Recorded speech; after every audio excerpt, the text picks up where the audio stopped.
Thank you, Speaker. It is an honor to be able to have the opportunity to speak to this bill, which is creatively short-titled, Living Within Our Means. I believe very strongly that governments need to live within our means, that taxpayers deserve value for their hard-earned money, but this bill falls very short. It is nothing more than rhetoric. It promises results, but it has neither the tools nor the capacity to deliver them. This bill is nothing more than a gimmick. The biggest shortcoming of this bill may be the fact that balancing the budget is in many ways in the eyes of the beholder.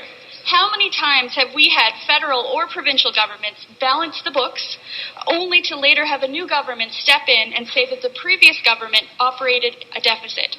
If the member is truly concerned with delivering balanced budgets and accountability, then this bill would be about putting in place accounting principles and setting a standard of practice that ensures that no matter who crunches the numbers, the bottom line is the same. This bill doesn't do that. Not only that, but there have been previous bills in this very legislature that were intended, and I will use that term very lightly, to protect taxpayers, such as the Taxpayer Protection Act, which was introduced by the PC government in the 1990s. Now, did that act that was introduced by the very same PCs force them to abide by the legislation? No. In fact, the present leader of the official opposition voted not once but twice to override the act when he was a cabinet minister so that none of the penalties would apply to him. So not only is this bill frivolous, but the party advocating for it lacks credibility on the issue. I've mentioned it before in this House, and it deserves repeating. When it comes to the provincial and federal fiscal track records, which are tracked by the federal Conservative government through the publicly available fiscal reference tables, it's the NDP that comes out on top. Since 1980, 46.3%, the Conservatives should listen to these numbers, 46.3% of NDP budgets have been in surplus. Sorry? Can I have a point of order?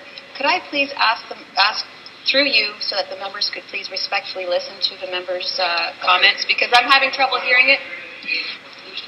Okay. Well, anyway, as I've said before, since 1980, 46.3% of NDP budgets have been in surplus.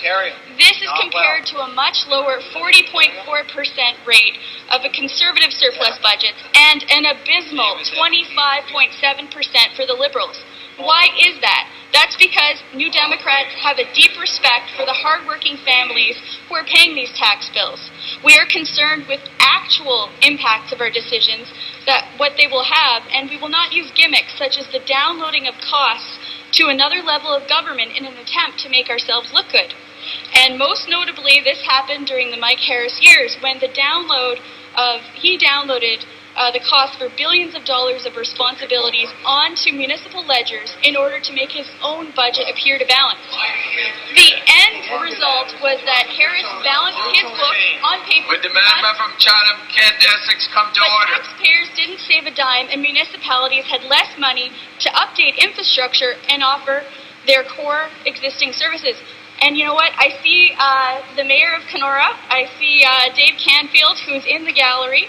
And, his community is acutely aware of the serious financial hardships that were created by the PC government in the 1990s, because then they downloaded over $100 million of roads, bridges, and culverts for his community alone.